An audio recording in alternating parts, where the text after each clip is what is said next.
Dice Carlos Marx que no es la conciencia la que determina la vida, sino la vida es la que determina la conciencia.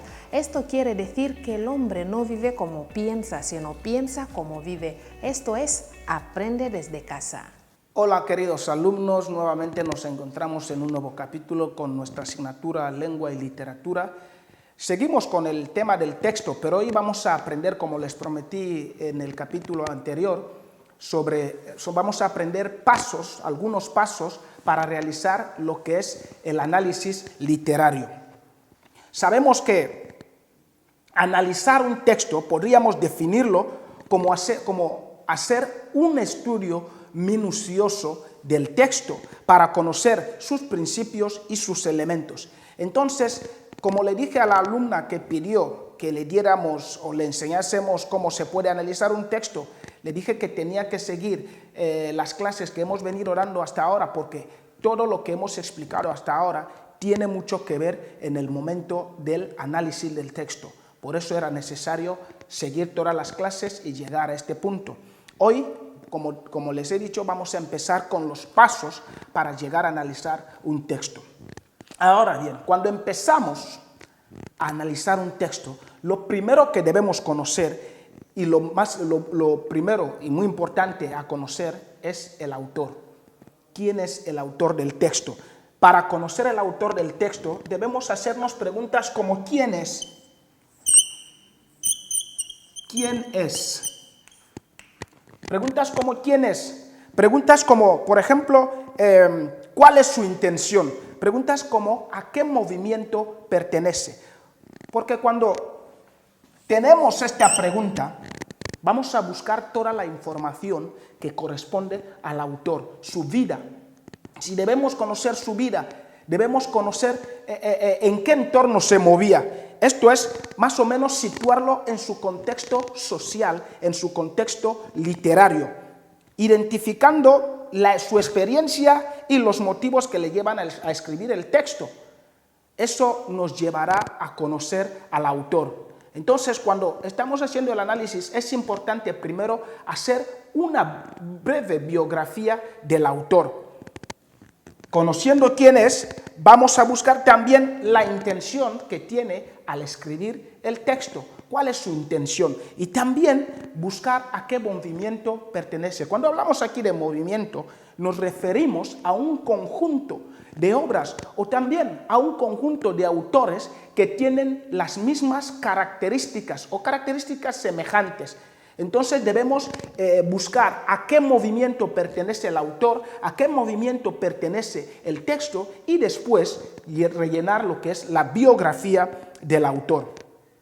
En el segundo punto, después de conocer al autor, es necesario ahora que nos ocupemos de la obra, buscar forma también de estudiar la obra. Y para estudiar la obra debemos localizar el texto. ¿Por qué? Porque hay obras o textos que pueden ser la obra entera y hay otros textos que pueden ser fragmentos de una obra. Entonces nosotros, al conocer al autor, conocer la obra que estamos leyendo, debemos también identificar si es una obra íntegra o es un fragmento de una obra. Entonces, esto nos llevará a conocer también su género y su subgénero. En este contexto tenemos su variedad discursiva. ¿Qué tipo de discurso es? Ahora, el texto, como venimos viendo, puede ser narrativo, puede ser descriptivo, puede ser de diálogo, puede ser de expositivo o argumentativo. Ahí, cuando identificamos la variedad discursiva del texto, entonces nos acercamos más a conocer el texto. Después de la variedad llegan los personajes. En este caso debemos identificar los personajes principales y los personajes secundarios. ¿De qué se diferencian los personajes principales y los personajes secundarios? Entonces, los personajes principales son los que realmente son los actores principales de la obra. La obra gira en torno a ellos. Ahora, los secundarios también son importantes, pero aparecen con el tiempo. la idea o la obra no gira en torno a ellos, pero tienen un papel importante también en la obra. Es necesario identificar a los personajes principales, describirlos física y psicológicamente. Se suelen describir por sus características físicas y sus características intelectuales. Pero a los secundarios no hay necesidad de describirlos, simplemente identificarlos. Bien, después viene la trama. Debemos describir con pocas palabras cuál es la trama de la historia, sabiendo que trama es el conjunto de acontecimientos de una historia y según el orden causal y temporal en el que ocurren los hechos. Ahora, debemos ordenar y organizar los hechos según tu interpretación y entendimiento en la lectura de la obra. Tú vas a leer la lectura, vas a volver a leer, vas a leer el texto o la obra cuantas veces creas necesario y después vas a entender el texto, vas a entender la obra. Ahora bien, según tu interpretación y entendimiento de la obra, vas a organizar los hechos. También está identificar el tema o idea principal de la obra. Este es el motivo central o asunto principal de la obra. Es el que predomina a lo largo del texto. Estamos hablando de un texto literario y la idea general es la que va a predominar a lo largo del texto que vas a leer. Entonces hay que identificar la idea original, la idea principal de la obra. Y también están los temas o ideas secundarios. Son ideas que se desarrollan a través de la historia en torno al tema principal, que también tiene su importancia para la historia. Es bueno también identificar las ideas secundarias. Ahora, en la tercera parte aparecen los recursos literarios. Sabemos que en cualquier texto literario, en cualquier obra literaria, el autor va a emplear varios tipos de recursos literarios. Ahora bien, es importante identificarlos. Estamos hablando de un texto literario y sabemos que en los textos literarios puede aparecer textos que podríamos calificar como novelas. Los textos pueden ser de novela o de otro tipo. Ahora, cuando es una novela, sabemos que tiene una estructura, unos capítulos y también unas partes que debemos identificar. Debemos identificar las partes, los capítulos y la estructura de la novela. Determinar el número de capítulos es importante cuando se trata de una novela. En segundo lugar, hablamos de figuras literarias. Sabemos que en las obras literarias también predominan lo que son las figuras literarias. En la narrativa, por ejemplo, hemos dicho que en la novela es importante identificar la estructura, el número de capítulos y las partes que componen la novela.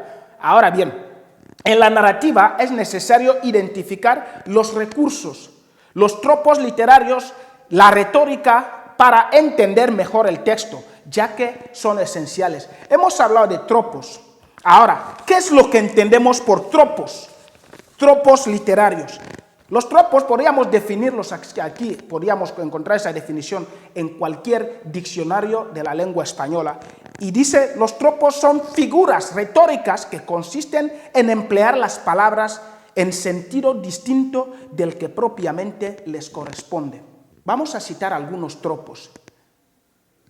Consiste en emplear las palabras en sentido distinto del que realmente o propiamente les corresponde.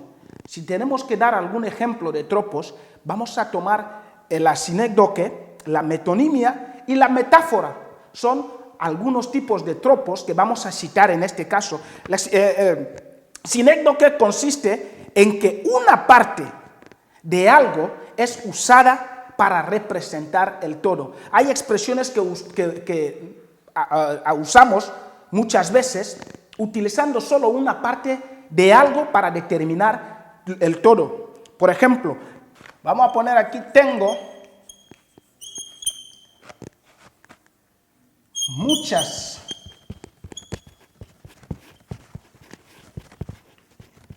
cabezas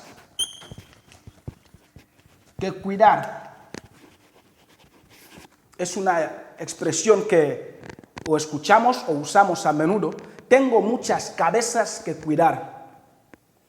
realmente la palabra cabezas aquí es parte de algo, es parte de un cuerpo humano, es parte del cuerpo humano. Ahora bien, cuando usamos aquí la palabra cabezas en esta oración, no significa que las cabezas son las que la persona tiene que cuidar o las cabezas son las que tenemos que cuidar. En este caso, la cabeza se usa para referir a la persona. Para referir a la persona. Entonces, la persona consta de pies o cabeza, tronco y extremidades, como se dice generalmente. Ahora bien, aquí en la oración solo hemos usado cabeza, que es parte del cuerpo, para determinar o para representar a todo el cuerpo o para representar a la persona. Esto aquí la persona quiere referirse a que tiene muchas personas en casa o a su cargo de las que tiene que cuidar. Pero aquí solo han mencionado la cabeza. Tengo muchas cabezas que cuidar. En este caso, el tropo usado aquí es el sinécdoque. También está la metonimia. Y la metonimia es un tropo que consiste en designar algo con el nombre de otra con la que guarda relación de causa-efecto o de autor-obra. Decimos que la metonimia es un tropo que consiste en designar algo con el nombre de otra con la que guarda relación. Puede ser una relación de causa-efecto o puede ser una relación de autor a obra. Ahora, nuestro ejemplo. Por ejemplo, aquí tenemos, en la exposición se expondrá varios Picassos. Ahora, cuando se habla de varios Picassos, sabemos que Picasso fue un autor de obras importantes, un pintor. Entonces, cuando el autor dice, cuando la persona que escribe dice aquí que se expondrá varios Picassos, no quiere referirse a que la persona o el mismo Picasso es el que se va a exponer, sino una de sus obras o varias de sus obras. Entonces, en este caso, usa el nombre de Picasso para designar a la obra que guarda relación con el autor, el nombre del autor para referirse a su obra. En este caso aparece la metonimia. Y por último, la última de las figuras retóricas que vamos a tocar aquí es la metáfora. Pero deben tener en cuenta que en una obra pueden aparecer más figuras retóricas. Lo único que queremos hacer aquí es que sepas que debes buscar, debes encontrar todas las figuras retóricas que pueden aparecer en la obra. Por último, aquí tenemos la metáfora. La metáfora es un tropo que consiste en usar una palabra o frase por otra, estableciendo una comparación no expresada entre ellas. Por ejemplo, andar con pies de plomo. Cuando se dice andar con pies de plomo, no se refiere que los pies son de plomo, sino se quiere decir que se ande con pasos seguros. Esto es andar con pies de plomo. Entonces, ahora se hace una comparación entre lo que es plomo y lo que es seguro. Por lo tanto, esta comparación no existe, pero se usa aquí para obtener esta figura retórica que estamos haciendo mención.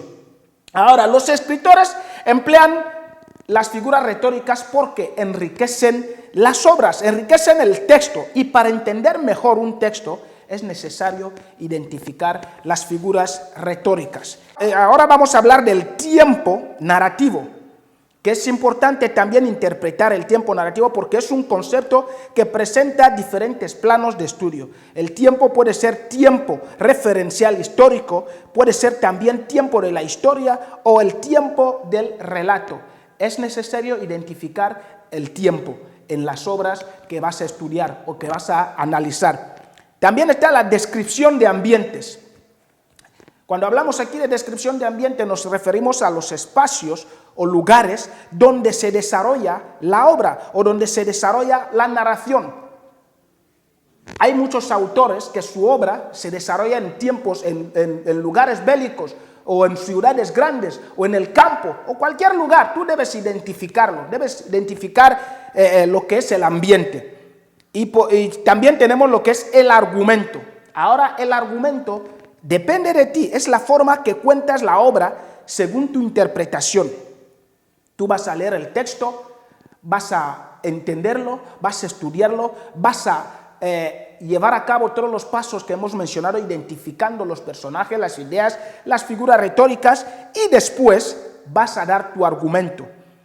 Vas a dar tu argumento que debe ser conciso y de manera breve, no debe tener rodeos. Debes entender que la obra es de otra persona, tú solo das tu punto de vista, tú solo das lo que has entendido al leer la obra. Y por último vas a dar tu valoración personal. Esto es elaborar un pequeño resumen o un ensayo breve de la obra que has estudiado, que has analizado, y haciendo una valoración propia como lector. Sabiendo que el ensayo, como lo dijimos en los temas anteriores, consta de 3 partes: introducción, desarrollo y conclusión. Cuando tú hagas tu valoración personal, cuando tú prepares tu pequeño ensayo, debes tener en cuenta esas 3 partes: la introducción, el desarrollo y la conclusión. Pues con esto podemos decir que hemos acabado con el tema del texto. Hemos hablado todo lo que teníamos que hablar sobre el texto, pero les voy a decir que el próximo capítulo vamos a tratar de comentar también otros textos. ¿Por qué? Porque hoy hemos hablado, hemos enseñado hemos dado pasos para analizar los textos literarios. Pero si os acordáis bien, en nuestro tema hemos visto diferentes tipos de textos.